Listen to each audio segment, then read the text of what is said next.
The Wandering Tavern is 15 layers of corruption, gambling, exotic restaurants, hotels, expansive workstations, and buzzing accommodations.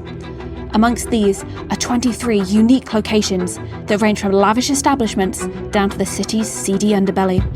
I've got detailed battle maps of the entire floating metropolis. As the sun sets, shadowy forms seep from dark corners to materialize throughout the Wandering Tavern.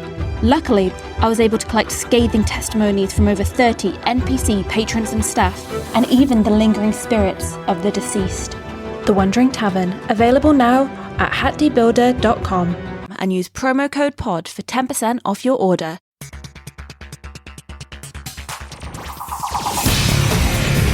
Hey y'all, it's time for Rolling Dice and Taking Names. In this episode, the guys review 2 hot new games from designer Danny Garcia, Daitoshi and Windmill Valley, plus 5-minute initiatives for Bottle Imp and the Imperial Miners expansion. And is Lord of the Rings Duel just a reskin of Seven Wonders Duel? Listen to find out. I have no idea what I just said.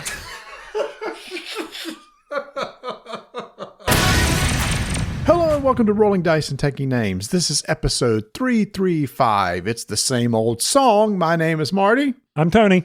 And Tony, we are passing like ships in the night as I am just coming in from a weekend trip from down Atlanta, and you are getting ready to get in the car and head to Georgia and off to Florida. That's right. Got to go down. Hurricane Milton did a little number on the old mother-in-law's house. So I was hoping that they wouldn't need me, but my wife has said the damage is a little bit more extensive than they anticipate. And as you know, being up here, we talked about the North Carolina mountains, Milton coming ashore down there.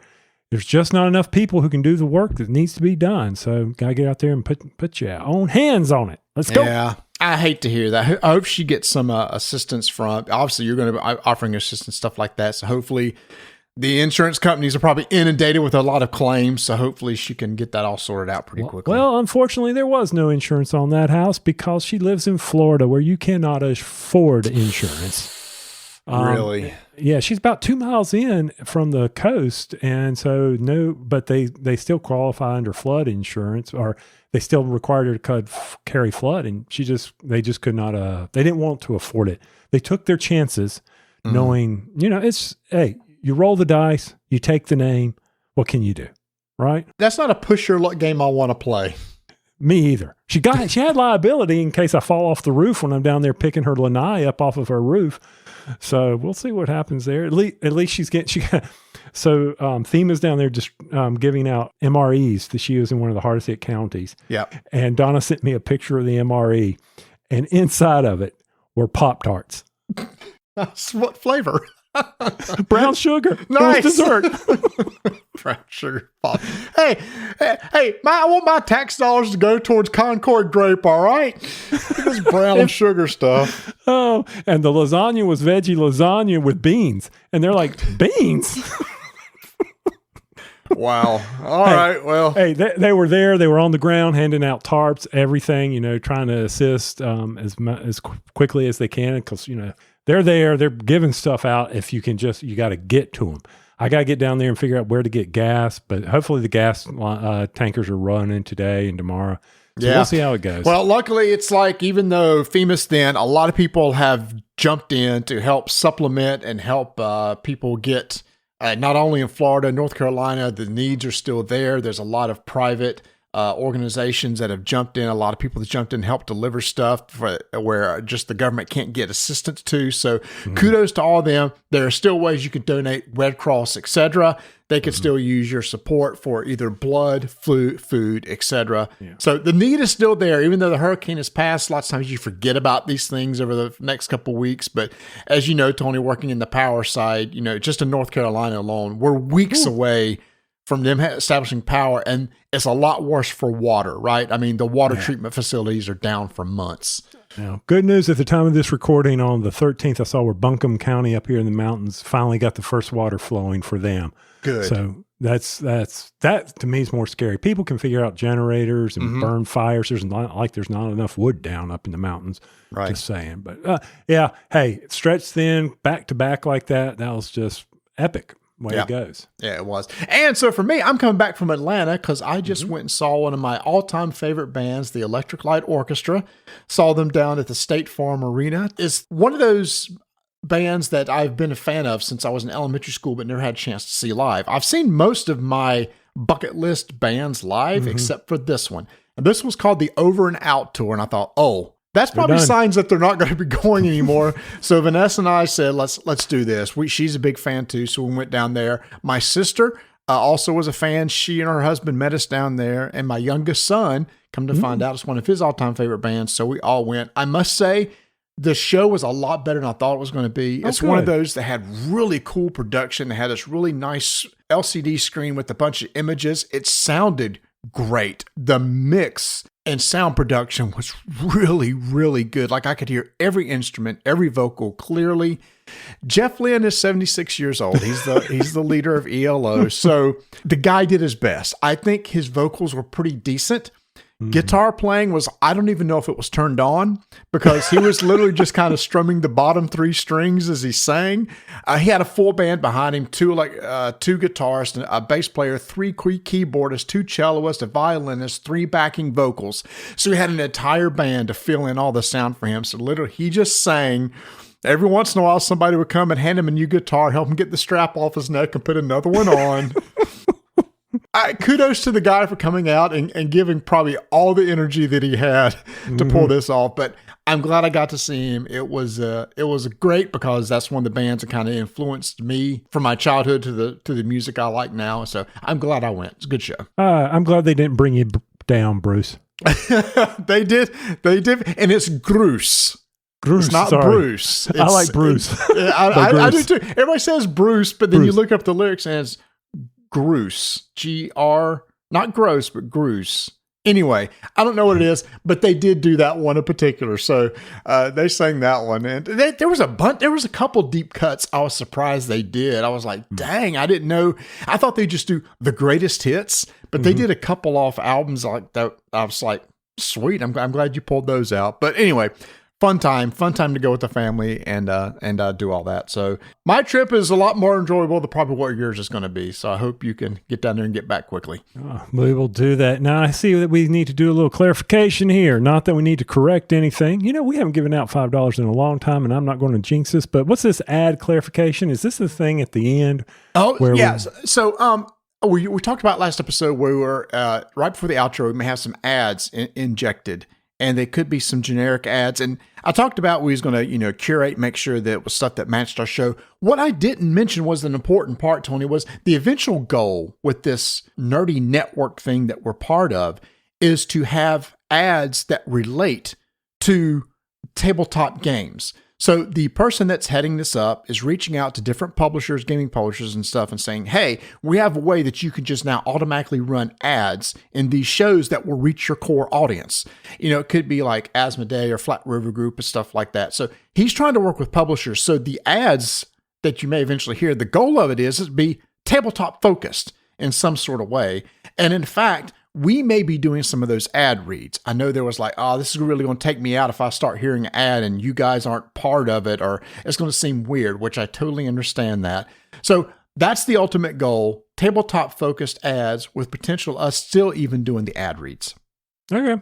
Well, hey, you tell me what to do, what to read. I'll jump right in there. And I understand. I mean, the question is, why are y'all doing this? Trying to get more money? No, we're just trying to make sure that we continue to supplement. Because as you pointed out a couple of episodes ago, there's various things happening in the industry. We don't know where, we're going to get our next check from. It may be something may happen, and they may say, hey, we appreciate all your guys' work and support, but that's it. You're done, and we'll just have to accept it. So we're always looking for ways to pay for the servers. You got to be forward thinking here. You got to. Forward thinking. That's the whole purpose of this. Thank you for putting it that way. And again, we can always opt out. If it's not working, if the audience is like, I'm totally against this, the audience is the most important thing to us. If it's too intrusive, if you don't like it, we can opt out of this and you'll never hear another one. So it's not really cranked up yet. We'll see how it goes, and we'll go from there. All right, so I just want to get that out of the way. We have a lot of games we want to cover, y'all, so we're going to keep the intro really short. But Tony, I did want to mention that I have got to play a couple games of Dune War for Arrakis with our game buddy, Bert. For those who may not know, Dune War for Arrakis is made by the same designers that made War of the Ring, which is the big Lord of the Rings themed 2-player game, an epic style game. And this is based obviously in the Dune universe, but the goal is to have some of the similar mechanics of War of the Ring, but in a shorter time. And that's what they've happened to do here. One side plays as the Fremen, and the other plays as the Harkonian, or however you want to say it. There's 2 different ways you could say that, but I'm just going with Harkonian. And they're very asymmetric play, but it has the same core mechanics of at the beginning of your turn, you're going to roll some dice. Based on the size of those die will give you different actions you could do, whether it be move, deploy, draw some more cards because there's some card play involved. The asymmetry comes from the fact that the Harkonians are basically out there trying to find the sieges, the places where the Fremen are kind of holed up. And when they do that, when they beat one of the bases, there's a point value on the other side. They have a race to 10 points. They get to 10 points, they're going to win the game. They have access to vehicles and carriers and stuff like that. They have the big spice producers that they put out into the desert because that spice must flow, y'all. That's what they say in the movie. The spice must flow. So they're out there in the desert trying to collect spice because they need to pay off alliances and stuff. And if they don't, that can hurt them over time. Then on the other side, they can have these sand worms that pop up that can destroy those spice harvesters. But what's different is they have a hidden goal of points that they're trying to get. And they're going to draw a card at the beginning of the game. And there's 3 scoring markers, different colors, and you may get one that says, all right, this marker needs to be on 8, this one needs to be on 7, this one needs to be on 6 for you to win the game.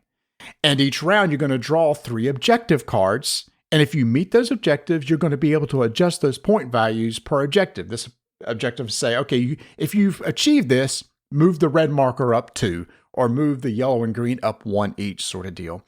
So that's how they're trying to generate their points. They're trying to hold up, protect the sieges while trying to do these little objectives over the course of the game. The combat is very straightforward. You move into some other place. You're going to go into combat. You're going to get a number of dice due to the number of units. There's some hits, there's misses. If you have leaders in place, there's a special emblem on the die that when you roll that, if you have a leader, it gives you a special bonus, maybe some more defense, maybe some more attacks. So the combat is very streamlined and straightforward, but the beauty of this game is it does play, when you know how to play it, in 2 to 2.5 hours. So it gives you the feel of War of the Ring in a much shorter experience. And I was talking to our good buddy Stephen Bonacore, and who's a big War of the Ring fan, and he says he really likes this one too. I said, well, Steve, since you like both of these, which one and why? He said, well, War of the Ring is because it's a very epic strategic game. He said Dune is a short tactical game. Things change quickly from turn to turn. You're quickly having to change and adjust and switch. Whereas War of the Ring is kind of like, it's a long flowing game where you need to plan out ahead for the future and everything like that. So Tony, I know you've never played War of the Ring. I think you would like it. It is a longer game, but if you ever want to see what War of the Ring kind of feels like, I can teach you Dune and see what you think about it. Okay. Well, hey, if we ever get 2 hours where it's just the 2 of us, we can make it work out. Just the 2 of us. We can make it if we try.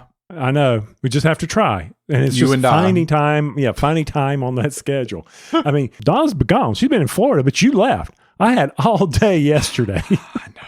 I know. So funny. We were like, when you want to record? And it's like, can we record on Saturday? And it's like, the one weekend I'm out of town sort of deal. That's fine. So anyway, yeah. I mean, I still haven't seen Dune number 2 and all that. So I would like to try one of these games out. I always wanted to try War of the Ring, but the time commitment, the learning curve, this sounds like the learning curve's not as bad. Asymmetrical powers. Hey, you pick up one, play it a couple times. I'm sure you probably played both sides. And I also understand. Yeah. Also understand that, once you learn to play the rules pretty straightforward or correctly, the game shortens up quite a bit. Yeah. Yeah. When you play the rules, we played our very first game, we did combat totally wrong. We misread something which really stretched out the game. And then we played again. And it was like, oh, it's amazing when you play the combat correctly, how much it shortens the game and how much it flows better. So yeah, that is out now. It looks gorgeous. A bunch of little miniatures and stuff on the table, like War of the Ring. It looks really nice too. So yeah. Hey, Tony, we got a lot of games to cover in this episode. You're on a time limit, so why don't we jump over and get all these games out in front Works for me, man. No taste buds. I still haven't gotten Voodoo Mountain Dew. I can't find it, but maybe is soon. Zero Sugar available? Because I found the regular, but not the Zero Sugar. I haven't seen it anywhere, so I don't know. Well, I'll keep looking for it.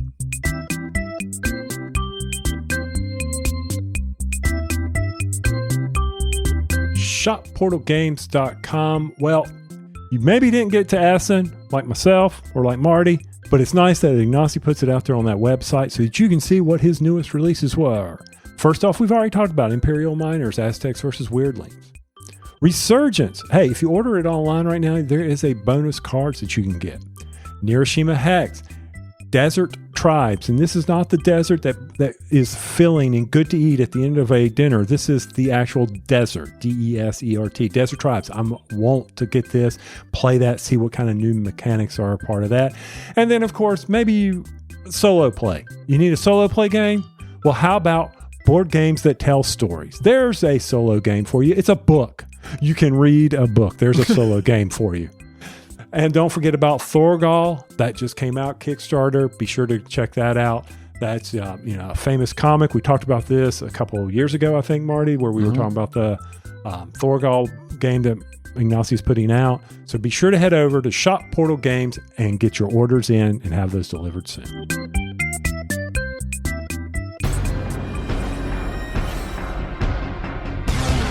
Five-minute initiative begins in 3, 2, 1. One of the games I was super excited to see when we were at Gen Con is a new game called Lord of the Rings Duel. This is by Antoine Bauza and Bruno Catala. This is based on Seven Wonders Duel, which, Tony, you are a fan of. I believe you still play with Don every so often? No, because there's usually something else that you want to put on the table, but it is, I will never get rid of it. I haven't even played the expansion. I need to get that on the table again, because that is one of my favorite games. I love that manipulation, that card drafting, the strategy and Seven Wonders Duel of when you have to pull a certain card so another player doesn't get it. I like how the board is set up differently in all three rounds. So I was wondering, when you were going to teach me this, how is it similar? And it was very similar to Seven Wonders Duel. There were a few minor differences that I'll kick it over to you to let everyone know what they were. Yeah, so I've played this game 5 or 6 times now. And the thing is, I didn't want just a retheme of Seven Wonders Duel. And it's not.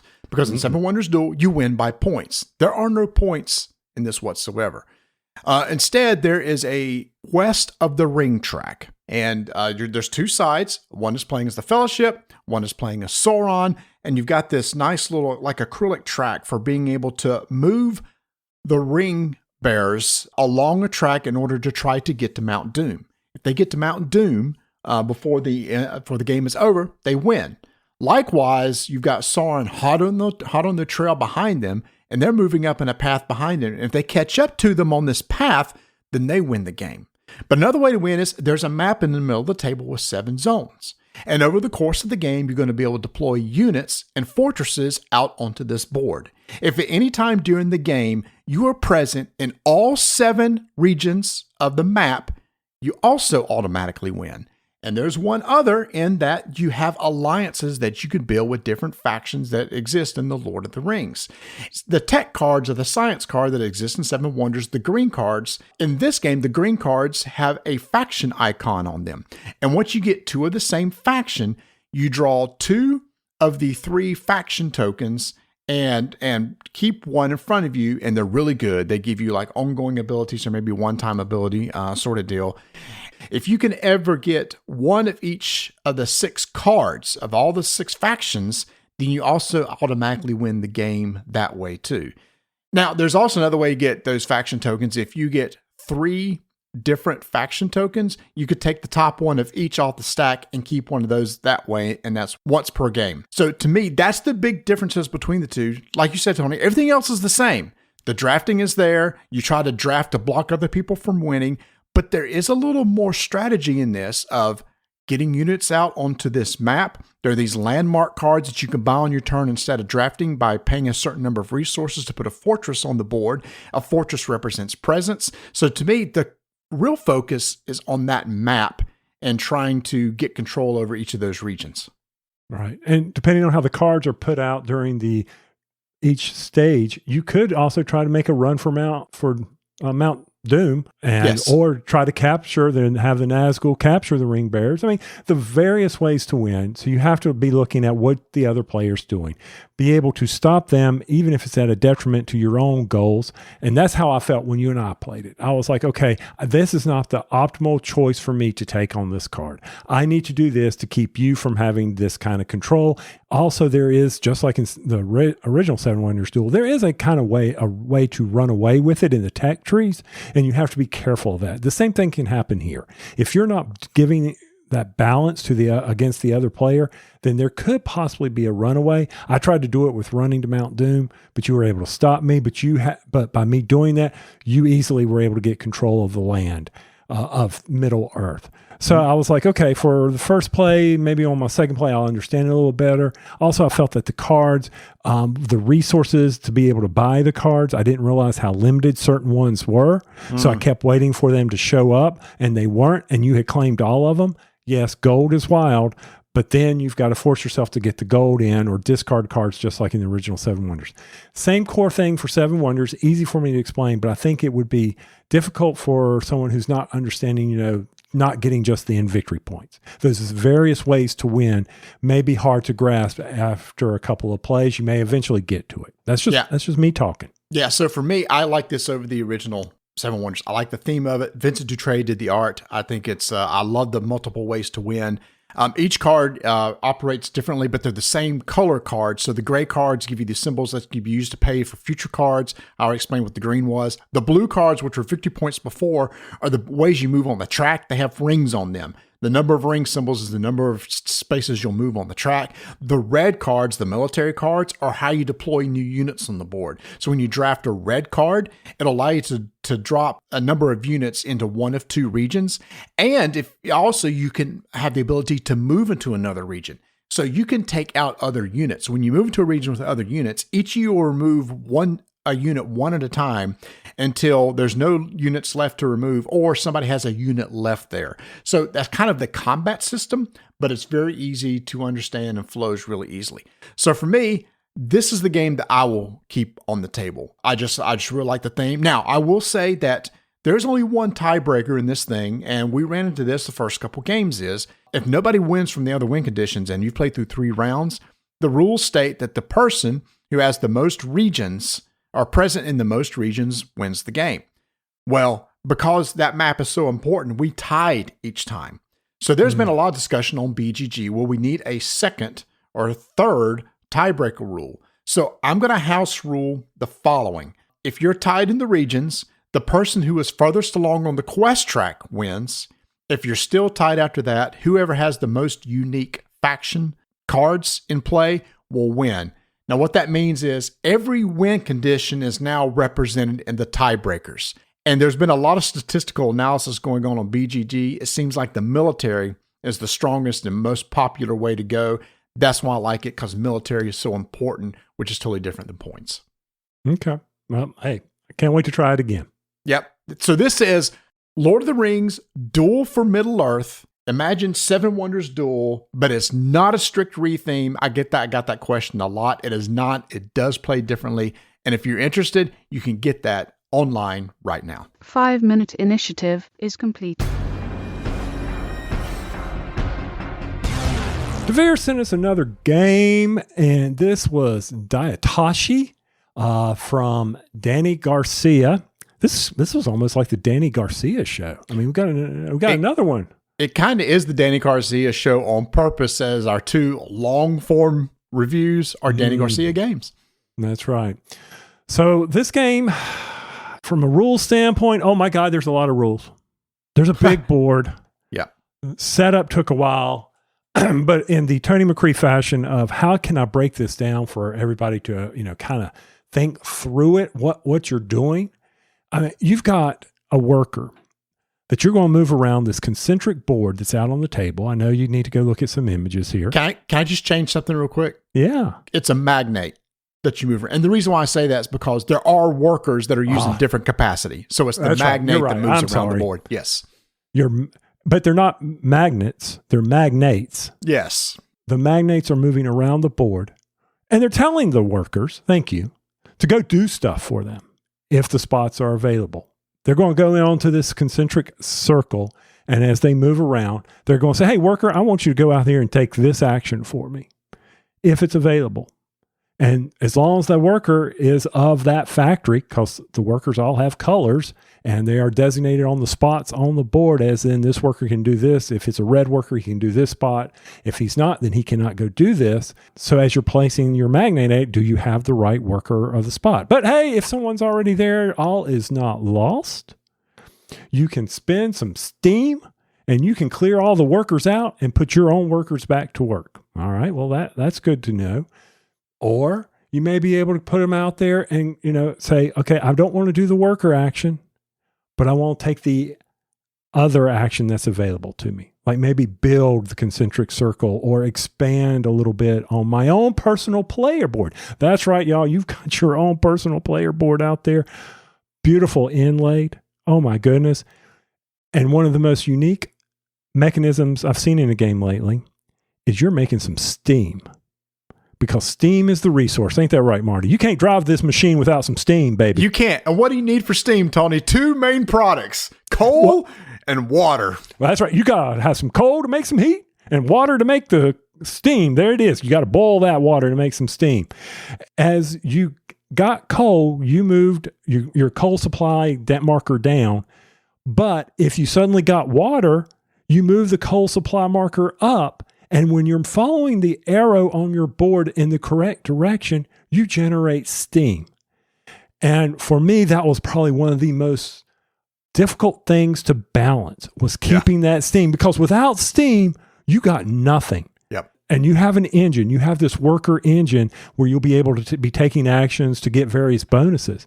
I'm telling y'all, Marty will probably give you a little bit more rules, but for me, this game it's a typical DeVere, beautiful production, and it is a thinker because you've really got to plan things out. And as long as people don't, there's a chance that people can get in your way, but there's always some action that you can do. It may not be optimal, and that may bite. And that's where I think when we were playing, I was like, well, this sucks. I can't get anything, I was like, well, dang it. I'm always behind someone. I don't know, Marty. What were your first impressions of this game? This is definitely, from the DeVere side of games, heavier than a lot of the DeVere games that we've played. We've been doing, a lot of the games we played from DeVere that we've enjoyed, like White Castle and a few years back, Red Cathedral and stuff. Those kind of more the middle weightish, which I tend to like.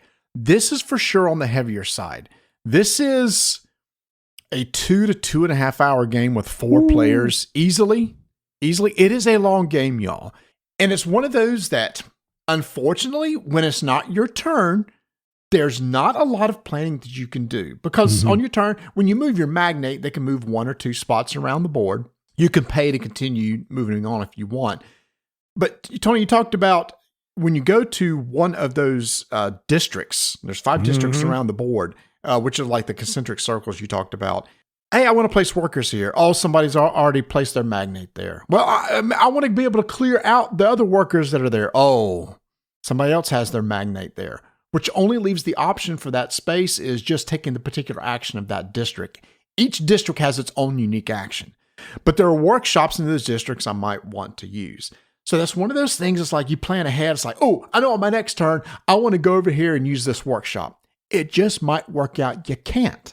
Because those other 2 spots to even place workers are taken. Your best laid plans were thwarted by somebody else, and you're going to have to redo what you want, rethink what you want to do. One thing is you don't have your own color workers. The workers that you get are based on the district you move into. You're going to move in a district which will produce a certain worker. And you'll have a pool of those workers, and those workers can then be used in that district to do work. But Tony, also this another thing that's interesting too. Every time you go into a district, you must exploit that district. And what that means is that the theme of this is like we're building out a city and we're building out into the areas around it. And we're exploiting the areas around it. So there is these exploitation tracks at the top of the board of different regions, 5 different regions that when you exploit an area, you take one of the hex tiles off that board and you put it over to the left of your player board. You can have one of each and be fine. But once you have 2 or more of any of the same type, what it does, it takes one of the areas on your player board and makes it a little less powerful. That means normally when you would maybe produce steam, instead of producing 3, it only produces 2. Or when you activate the factory, which we haven't talked about yet, it costs more to activate factories than what it did before you do that. So what you have to do is be able to clear those out, and there's different actions around the board for being able to take those exploitation tiles off away from your player board and get them back out of play. But you're always constantly exploiting, and that's one thing you have to manage. And Tony, that's one thing I sucked at managing was those exploitation tiles, because towards the end of the game, I was just hurting everywhere. Oh yeah, I mean it was, and then you couldn't use the ability to get rid of them because you didn't have the steam properly. Right. And I think that's one of the things you have to manage. Now, everybody, you mentioned the city. So you have an option. You don't have to use your magnet or magnate. Okay, well, yeah. You can do a production turn.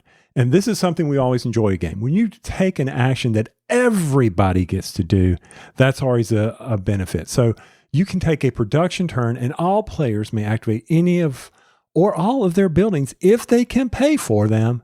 And it's not just one of the machines in the building. It's all the machines that are available. And you will then be able to get resources or do other things. Some of it may be coal. Some of it may, I don't remember all of the capabilities.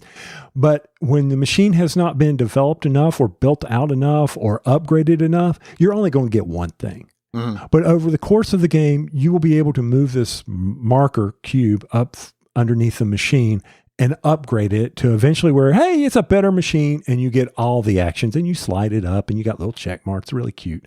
But you did the production, okay? Now you're going to have to do some magnate actions. And then, you know, because once you do production, it's not like you can keep going back to the farm, you know? You got to wait for it, and then you can eventually you'll be able to use it again. You can't take 2 productions in a row. Right. Now, if somebody else calls for production, you still can do it. You just on your turn can't do it 2 times in a row. And in fact, one of the actions that you can take when you're moving your magnate is you can commit to an invention. So there's a market of inventions, and you can buy those and put them into one of your 3 factories on your board, or your 3 buildings on your board, so that when production runs, you can run every invention that you've placed in any of those buildings, again, as long as you can pay for it. And that's the most effective way to get resources and even generate victory points over the course of the game.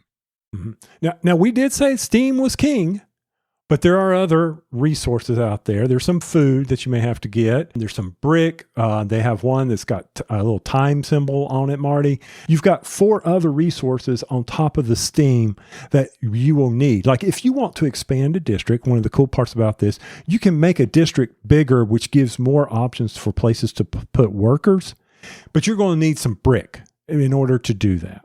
So you're going to have to find some way to generate the brick. Or maybe you want to go out there and explore getting the inventions. That's going to require various resources that you need. So you still have to be able to, Steam is key, but these other resources are needed, and you have to look at them and say, okay, if I'm going to do this, this, and this, I need to go my magnate here, or do a production that will generate that and just see what benefits. This is not a, one play and I get it game. This is a multi-play till you can see it. Now, is it something that's going to be like, I'm always going to do the same thing?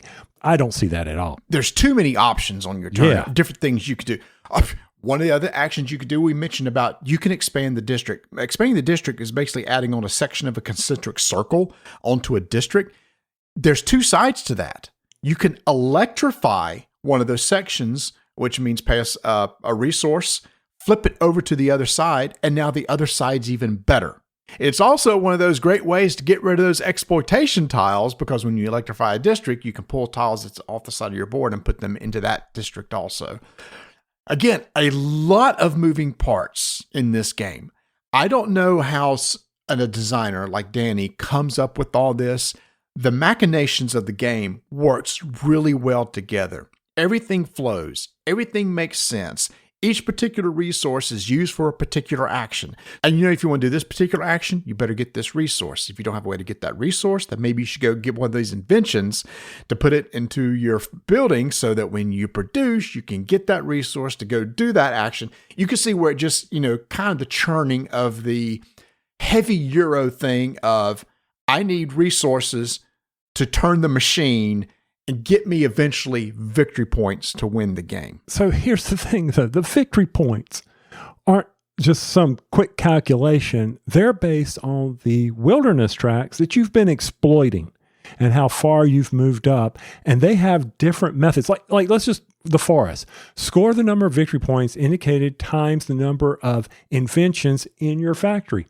All right, so I got to keep track of that. The mountain. Score the number of victory points indicated by the number of progress markers in your factory that are on the rightmost step of the progress tracks. And so that's advancing your machines inside. So that's important. So how far you move up there. So you're going through these exploits and moving up your tokens on that, and you've got to maximize those victory points. And then there's the underground and the river track's the most complicated. Good luck explaining that one to your game group.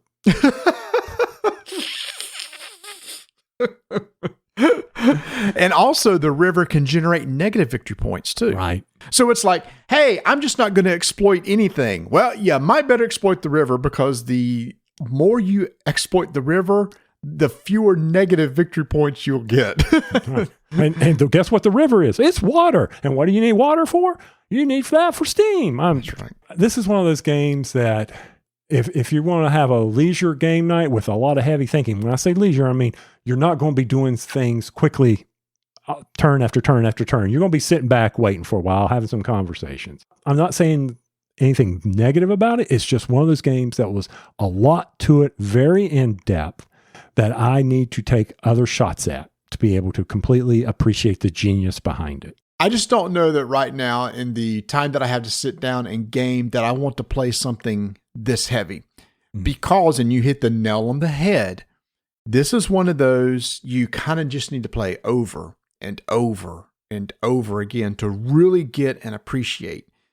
Which I appreciate that there are games like that you're not going to play once, figure it out, put it away, and never play it again.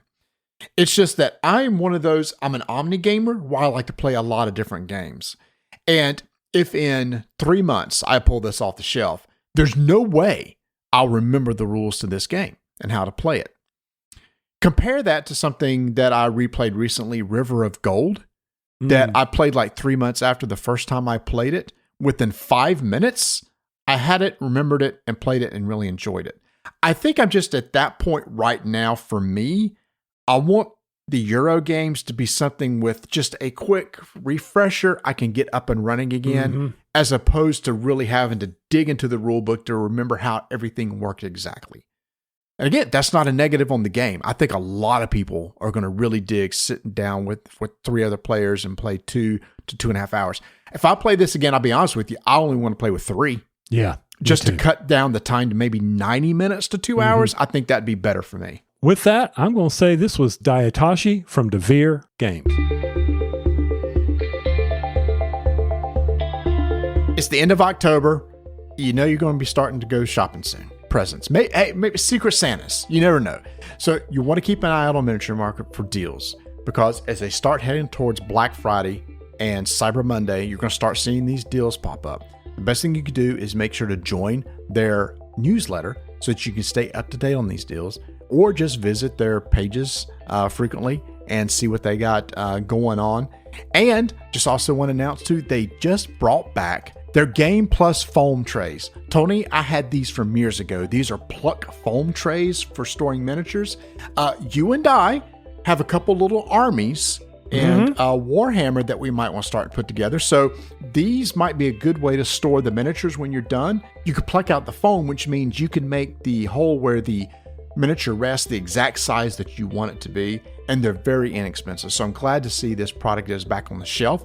To find out more, just go over to Miniature Market. Make sure to use our affiliate link, which will really help us out. And remember, just sign up for that newsletter and you can keep up with all the stuff that's going on.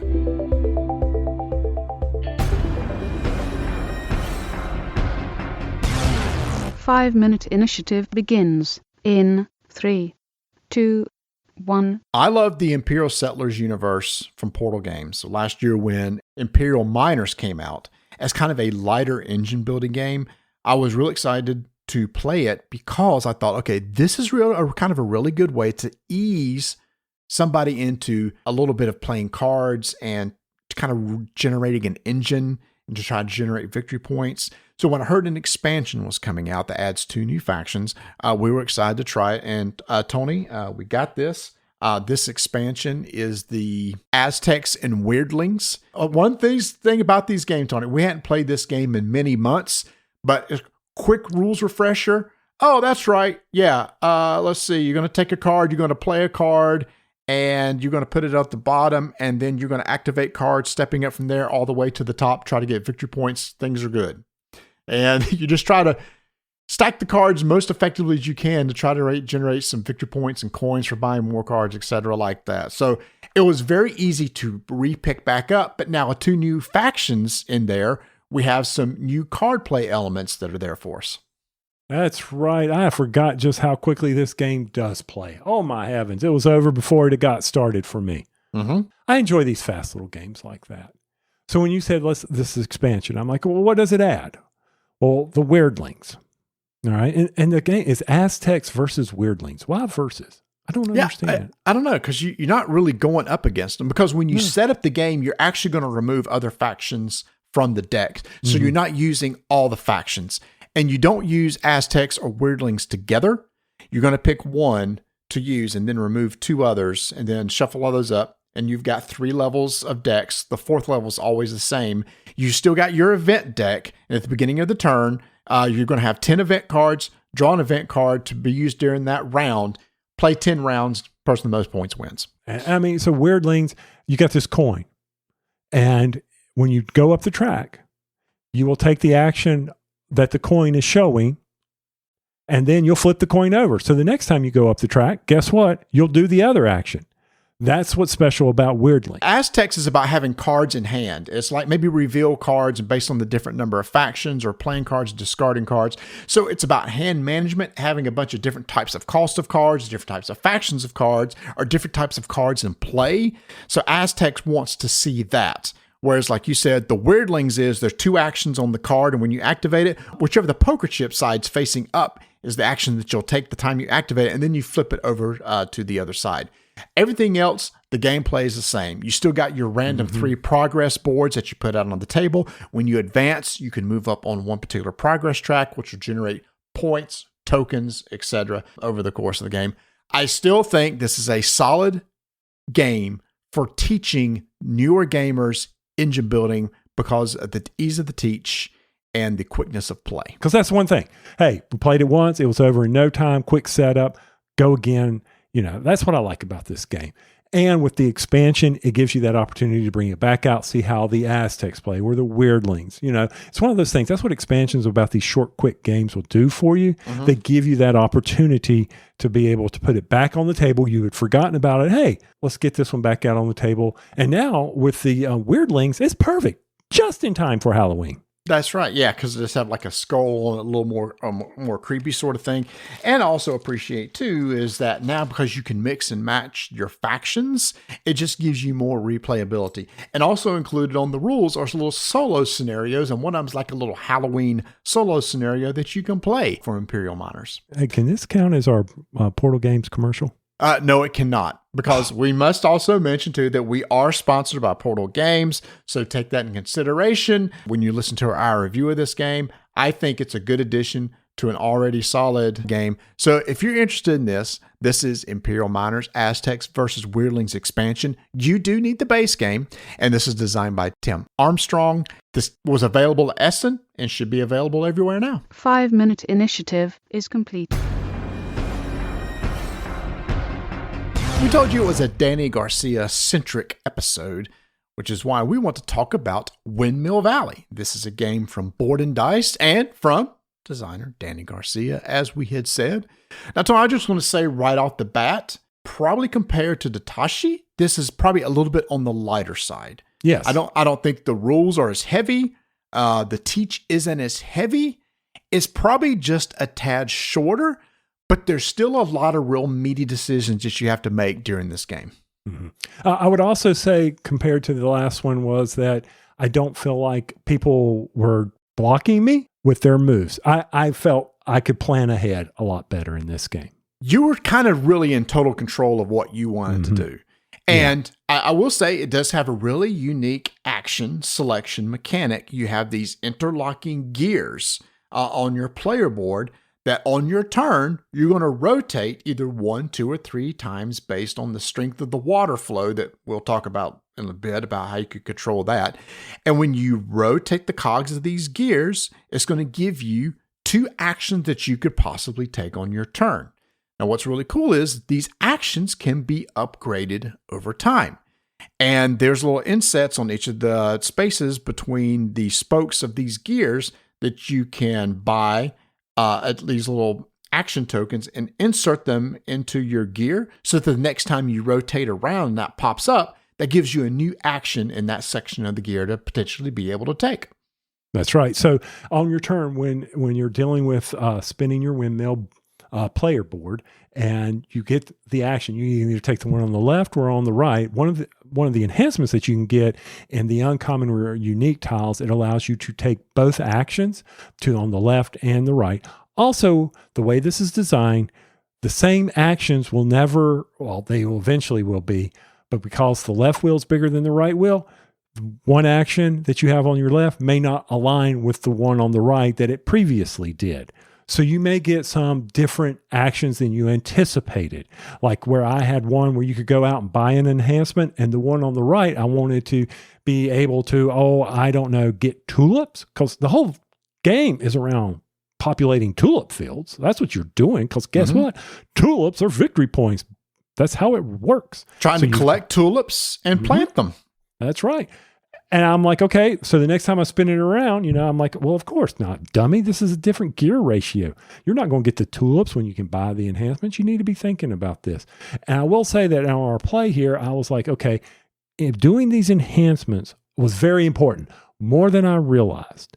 And I was always concerned that if I cover up a specific one, then I may not be able to get to do it, or it may be very important that I lost out on it. You know how in some games we've played in place, some games where we've done this in the past where it's like, hey, if I cover this up, I'll never get to do this again, and that will completely screw up my board. That's one thing. These enhancements gave you that ability to do that, to be able to find another option at being able to do that particular action. So we talked about how far do you rotate your wheels. At the very beginning of your turn, you got to decide, what are you going to do with the floodgates? You're going to raise them or you're going to lower them? And the strength, or where the floodgates are, is going to determine how many rotations that you make. It starts out at 1, but if you feel like, man, I want to rotate twice to get to that second section and do that action there, you have the option of paying 1 guilder and moving up on the main player board, moving a marker up to the 2 spot. You also get a victory point. And then you and everybody else will rotate 2 spaces unless somebody at the beginning of their turn changes that. They can lower it down to 1, or if they want to, they can raise it up 3 and rotate 3 times to get it. So you do have some choices at the beginning of your turn of trying to make sure that you get to the particular action on your action wheel that you want to be able to take. And those actions are varied over the game. One of them is you can lower the water level. Water level is something else depending on where the gate is. If you raise the gate, it's going to raise the water level. By lowering the water level is a way to generate money, which is a good thing because, Tony, I found out in this game, money or guilders are very hard to come by. Yeah, it's kind of like Steam. What is it with Danny? He's going to hand tie you here. He's going to figure out a way. You can't get Steam, but we got plenty of water in this game, so we're not going to have enough guilders. How am I going to get some guilders? How am I going to sell that stuff off? You're absolutely right. Guilders was key in this game because it controlled the ability for you to manage or buy enhancements as you needed to. Yeah. So one of the actions, as I mentioned, get the enhancements. You also can get a farm enhancement. These were cards in a market on the main board. That was a dual use card. The top of the card, you could slide under the top of your player board, and it would say that, hey, whenever you take this particular action, you get a bonus. Typical good Euro faction, that your action selections that you take over the course of the game get better. Or you could slide under the bottom of the board, and the bottom half of the card showed in-game victory points that you could achieve. You could build a windmill. You have windmills on your player board that you can put out onto the map of the main board. It must connect to another existing windmill. The further out you go, it's a little bit more expensive to put those out there, requiring those guilders again. But there are spaces adjacent to the windmill where you build, which will allow you to do those actions in those spaces. Could be get some additional gold, enhance your will, etc., like that. So the further out you go, typically the better spots there are. It is just more expensive. You can visit the market, which is being able to move a token around a board in the middle of the table, which will allow you to get additional tulips to put in your supply area on your board, or to plant tulips. Planting tulips also is one of the additional actions on your rotating board too, is probably the easiest way to get victory points, because what you want to do is when you plant tulips, you want rows to be of the same color and columns to be at different colors. Because for every row and column that you do that on at the end of the game is going to generate victory points. But you've got to completely fill a row or fill a column to do that. Yeah, and just don't have duplicate tulips in those columns, because that's negative points, people. Pay attention to that. It's going to bite you in the end if you're not. Mm-hmm. And if you don't complete the column, you don't get the victory points. But if you have duplicates, you get negative points. So it's something you got to pay attention to. Now, I think one of the things for me, the scoring of this game. This is probably one of the things that Bert picked up on. He got on a synergy. Black tulips score you 3 victory points. Per tulip planted, yes. Per tulip. If you are able to eliminate 3 of the windmills in that particular group. Mm-hmm. All right. Eliminate means either to place them on the board or by another mechanism, which Bert actually got as one of his player abilities at the beginning of the game, because we all drafted special player abilities. I found that for all of us, we were not really going out there on the windmill, putting the windmills out, that we weren't using that capability. But a lot of it came down to the fact that maybe you were gilder poor, that you really couldn't put it out there. Mm-hmm. Or you were gilder poor and that you couldn't go to the market when that action came up. So a lot of that came down to, once again, if you didn't have the resource, you were going to have a very short turn. Yes. And that was, one of the things for me. I was like, okay, well, if someone kept doing this, I was like, how do I catch this? I was sitting over there calculating points. I'm like, okay, well, I'm like an idiot. I was going to score all my white tulips because I knew it would be very easy for me to get my windmill out, because there was only one in that scoring track. Yeah, one windmill to have to remove. Yes. Yeah. And then the yellow, the same thing. But I couldn't get to the market. It seemed like every time the market was there, I wasn't going there to get the right amount of tulips. In the market, you get to take actions based on how many people are in that market as well, or not. So you would collect, if you go to a market and Marty's there and Mark is already there and I show up, then I get 3 tulips, or I get to plant 3 times of a particular color. But if it's just me at the market, then I only get 1. A lot of thought process, just like any Danny Garcia game here. How do you get the most out of the next action you're going to take? Also, the windmills, the game advances with 4 complete turns of anybody's windmill. When someone does 4 complete rotations on their windmill, the game ends. Everybody gets an additional turn after everybody's had the same number of player turns. So someone can, who's got a big commanding lead, rush the floodgate up and start spinning that windmill crazy, and boom, game's going to be over in no time. Now, if you've got tools, you don't have to move as much. You can spend tool tips and not advance as far. That's another action or mechanism to bypass the floodgate system. Mm-hmm. However, I found I was not being very proactive with that. I kept wanting to just do one. And I don't think that's how this game should be played. I think you should be skipping through the windmill and putting enhancements out there. And like you said, is the enhancements are only going to basically line up one time the way that you want them. So one wheel has 6 spots for enhancement. The other has 5. Absolutely. So when you do place that enhancement, you do want to kind of forward think. It's like, I want this enhancement to happen when this enhancement comes up at the same time, and make sure it's one of those ones where you get to do both sides, so you can kind of plan for the future. Now, as far as player interaction, I don't know if there's a lot of direct player interaction, but there are times when things were taken or drafted that I wanted on my turn. A particular enhancement, a farm card, or something that I was looking for, especially one that gave me the big scoring that I was looking for. Somebody else took it, which kept me from getting the big scoring.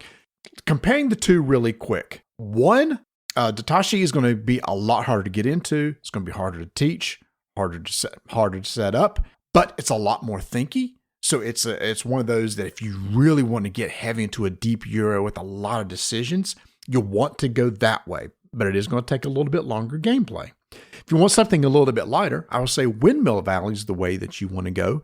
4 players is going to play 90 minutes to 2 hours. And it's not that hard of a teach. The setup isn't too bad. You got the cute little wheels that you can use. And it's really kind of easy to see. The iconography is easy to follow. Personally, for me, I kind of like the workings of Daitoshi, but I'll probably pick Windmill Valley over a little bit more of the simplicity and shorter gameplay. Okay, well, that's fair. And for me, definitely Windmill Valley, though I did find that I felt like the scoring will always drive people to a certain area.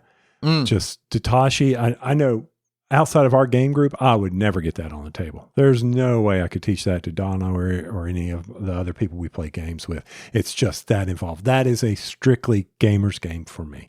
So for me, you know, Windmill Valley, yeah, if I want to try it with Donna, I would do that but I think the number of actions that are there would bog her down.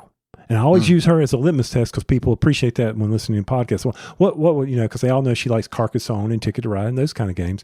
Windmill Valley, I would have to really get her to understand all the actions. And I think that's going to be the floodgate that will keep her from moving forward with that. It'll block the flow. Yeah. Well, and as I've said before, Vanessa's not going to play any of these things. So I'm glad that we can defer to you for the spouse approval sort of thing for maybe sort of lighter games. So this was a hot game at Gen Con. A lot of people really enjoyed it. It does look great on the table. Danny, again, is becoming one of these designers. He also designed Barcelona, which I like. I think of the 3, Barcelona is still my favorite. Okay. It really clicked with me with at an intersection, the top of the intersection and to the left or right intersection, taking an action. It just kind of matched with me better. But they're all 3 solid games. You all listening, you got 3 big popular games from him to choose from. Which one works for you? Is it this one, Windmill Valley from Board and Dice? Come over to our Discord channel and let us know what is your favorite Danny Garcia game. Gametoppers LLC.com. Kevin just let me know. He said, hey, I want to let everybody know that the late pledge manager is going to run through October 31st. So when this episode drops, you don't have that many days left for his 4.5 Kickstarter that was going on. And he says, just make sure to mention these deck builder game mat. Tony, I still want one of the Galactic deck builder game mat. I think that'd be fun to have. The terrain packs, which look great for both miniature games, role-playing games. So maybe we can get some of those terrain packs to possibly use in our Warhammer games. The Age of Sigmar games, whenever we get to play potentially, that'd be good to use those there.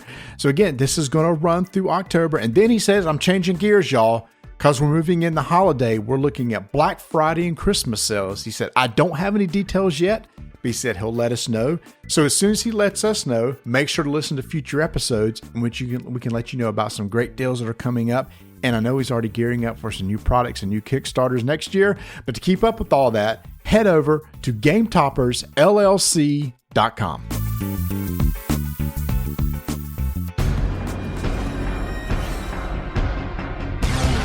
Five-minute initiative begins in 3, 2, 1. In 1995. Holy cow, man. That was a long time ago, wasn't it? It was a long time ago. Yeah. That was a long ago. It was like and I can't believe 30 years ago. Yeah. And I can't believe we did not get to play this. What game am I talking about? I'm talking about Bottle Imp from Gunther Cornett. This is coming to you from Guter Cornett was the designer, and the publisher is Matago. This is a trick-taking game. Yay! Trick-taking games. I love trick-taking games. Marty loves trick-taking games. I love trick-taking games. When Grail Games announced that, hey, we're going to be carrying this reprint, I went, oh, we want to try it. And I'm so glad we did, because this is one of the games, Tony, when you read the rules and explain it, everybody sits around the table going, what? I have no idea strategically how to play this. So you have 3 different colors of cards, and they're going to range from, for 4 players, from 1 to 37. And there's one unique number there's only one unique number per card. Wow, that's Of course there is. There's only one unique card per number. No, right, that's the same. There's only one unique card. No, that number only appears one time in the deck. Thank you. I couldn't get it out. All right. But the 3 suits are divided throughout the various realm, with red being on the lower spectrum and blue being in the upper spectrum. Oh, green. Green's in the upper spectrum. Greens. Oh, okay. Yeah. No wonder I didn't play well. No, okay. That's right. So we're going to deal out 8 cards to everybody. It's typical trick-taking fashion. Somebody's going to start by playing a card. You must follow suit if you have it. Otherwise, you can play anything that you want. Great. Now, who's going to win the trick? Well, this is where the trick, in quotes, comes in. Starting out in the game, you got this little acrylic bottle that you put on a card that has a number 19 on it. What that means is, hey, if every card played is above 19, whoever played the highest number card wins that trick. Great. If by chance somebody plays under 19, whoever played under 19 wins that trick, and that card that won it becomes the new bottle imp value. But wait, Marty, what about if multiple people play under 19? The person who played closest to 19 now wins the trick. All right? That's right. Why does this even matter? Why do you even care? Because if you end up with the bottle imp at the end of the game, then your points are going to be negative based on the single card every player discard to the bottle imp. At the beginning of the round. At the beginning of the round. Also, you get to pass cards.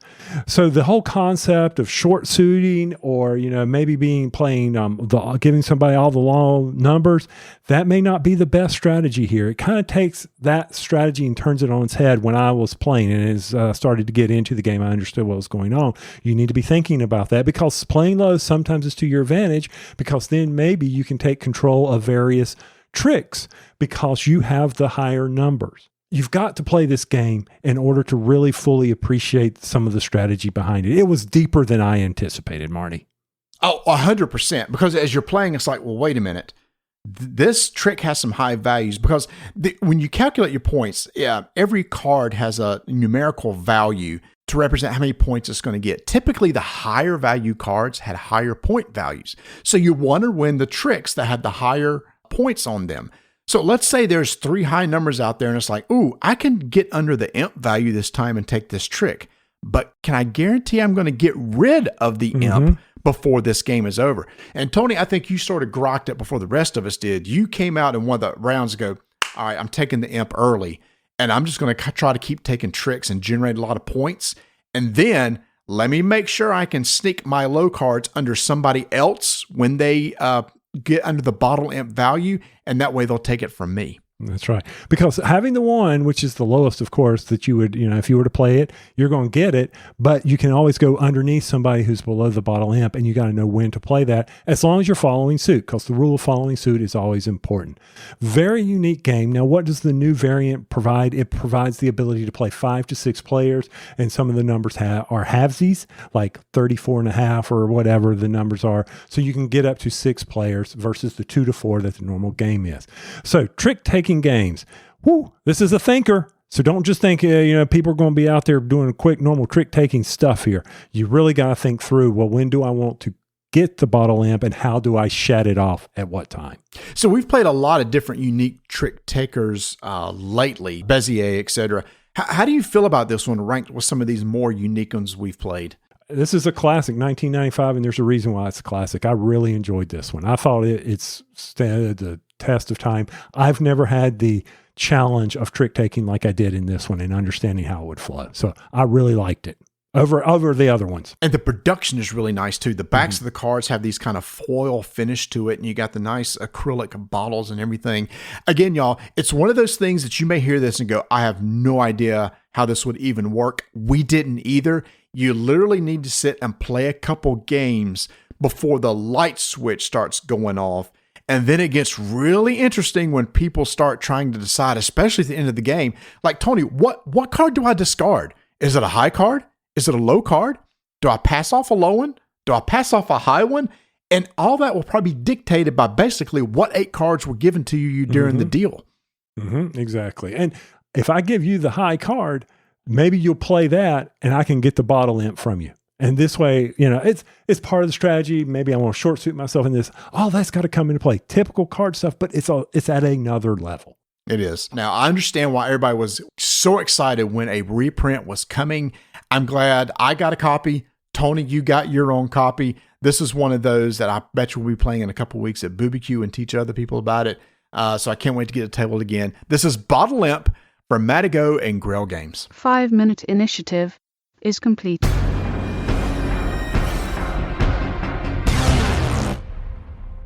Tony, last year I got a key to a Nintendo Switch game called Astlibra, which is kind of like a 2D side-scroller RPG. They offer me another key. They say, hey, since you like that, we want to offer you something called Astlibra Gaiden. And I thought, well, is this just an expansion or DLC to the existing base game? And it's not. It's a standalone thing. So it works the same way as Astlibra does. You start with just a basic character, and you're going to go into a cave, and you're basically going to try and level up, get additional abilities, get some crystals, go upgrade your weapons, go back and shop and get better shields, get better armor. But what's different is this is a roguelike game. So you're going to be going back into the same dungeon over and over again. But the thing is that each time you go, that you can get a little bit deeper into the dungeon, bring back some better stuff, go back into town, upgrade your skills, get new abilities and stuff like that. I liked the basic gameplay of Astlibra. I thought it was a solid game. So I liked that this is kind of a twist with the roguelike. It's a game that I could finish like 12 to 15 hours. So it's not super long. It's also out on multiple places like Steam and Switch, etc. like that. So I'm enjoying my time with it. So if you're looking for something like a unique roguelike game, that's also unique in that it's a 2D side scroller. It's not platforming in any means. You just go left or right. You still have the combat, and it's action generated combat and everything like that, fighting monsters. It's just that you'll get a new abilities over the course of the game. You got kind of a tech tree that you can spend points on. Do you want to make yourself more defensive? Do you want to make yourself with better attack, better magic capabilities? So all that is in there. If it's something that you're interested in and you kind of dig roguelike games, just remember that this is not a DLC to the existing game. It's a totally separate game with unique characters just in the same universe as Astlibra Gaiden. Okay. Someday I'll start my Switch up, but I've got so many games I need to be playing on that. I haven't done anything. I just got the new Zelda game, so that's what I'll be moving to next. Okay. That's what you're going to next. Yeah. All right. Well, I was happy, I got Netflix, and I saw a little tile pop up on Netflix that the Great British Bake Off is back in town. And I have not watched a single one of them yet, but I will. I'll get to it. I promise you that. So how you feeling? Have you watched any? Yes, we are. We have not watched the most recent episode, so we've watched 2 as of this recording. Classic British Bake Off. It's a fun show to watch. It's kind of our Friday night routine. We'll make dinner, and we'll get our little TV trays out, and we'll sit down in front of the TV and watch the latest British Bake Off. But while we were waiting on that, we found something else on Netflix, a Korean reality show called Culinary Class Wars that we so got into. This is a 12-episode show, and the premise is that you have 2 teams. They're called White Spoons and Black Spoons. The White Spoons are experienced chefs. They're restaurant owners. They're Michelin star chefs. And the Black Spoons are some really good chefs, but they're not to the level of the name chefs. They don't have their own restaurants. They're working for somebody else, etc. And you end up with these competitions against each other, sometimes head to head, sometimes they split up into teams, and they basically narrow down to there's an ultimate winner. But if you've never watched a Korean reality show, the production is just super top notch. Okay. And the contests are really unique. Like the very first contest, there's 2 main judges. And for the first one, it was a white spoon versus a black spoon, but they're blindfolded. So they're fed the food. They don't get to look at it or anything. So it's strictly off taste that they award who's going to win. And there's all these unique contests. There's one later on where you have a white spoon versus a black spoon, and they randomly are dealt a refrigerator, and there's one main ingredient in that refrigerator, and they both have to use that main ingredient in their dishes and compete against each other. There's one that is, I can't remember, it's called Hell Kitchen or something like that. Basically, this was towards the end where they were given one ingredient, and they have 30 minutes to make a dish. And it was like 8 people left. And after that 30 minutes, whoever has the worst dish is eliminated from the game. The other 7 have another 30 minutes to make another dish. Another one's eliminated. Another 30. And it's the same main ingredient every single time. So they had to come up with all these different dishes using this main dish till was only one left. I just tell you, if you like British Bake Off, I think you would dig this because it's where the contestants are really nice to each other. They aren't mean or anything like that. And then it also makes me want Korean food because we went to Atlanta. We were trying to find something to eat before the concert. We ran across a Korean deli. Mm-hmm. They had something in there that was highlighted a lot on the show called bibimbap. Bibimbap. Mm-hmm. Yes, which I never had before. So I got it at this restaurant and absolutely loved it. It was so good. So yeah. So subtitles, of course. Oh yes, of course. Yeah, of course. So yeah, but that makes it kind of fun. I have subtitles on even on an English show so that I can understand some of the things they're saying. Dude, we're getting that way too. The only bad thing is the subtitle pops up before they say it, and it's like, well, no, I know what's going to happen. Especially on Jeopardy, but even on the Great British Bake Off. When those Scottish people on there, I'm like, wait, what? Yeah, I know. We have it turned on for British Bake Off too. I must admit, we do. That's fine. I don't mind it all anymore. I've gotten to I'm not proud. I can do with that. All right. Well, you know what? I got to load up the car and I got to hit the road. So keep rolling dice. And taking names.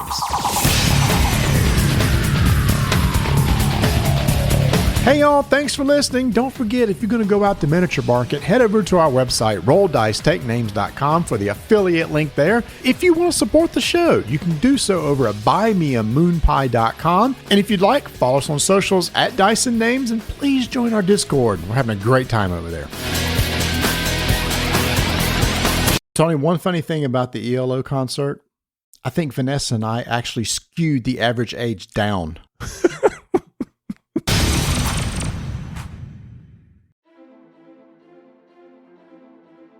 Every hero strikes out on their adventure for a different reason. To prove myself worthy of my mother's praise. To write my own story and discover who I really am. To prove to my family that I am more than they believe me to be. To revive the god that has chosen me. But when the fragile balance of the world is in jeopardy, and sinister forces move in the darkness, heroes will be tested, pushed to their limits and beyond. And it will be left to them to determine if they are up to the task. There is a darkness rising. Will they be able to overcome the challenges and meet this evil head-on? For my god. For my story. For my freedom. For the world. To restore the balance. Modified Role Season 2, The Chronicles of Erin, a D&D 5e actual play podcast. New season, new characters, new story. Find us on all the usual podcasting apps or at modifiedrole.com.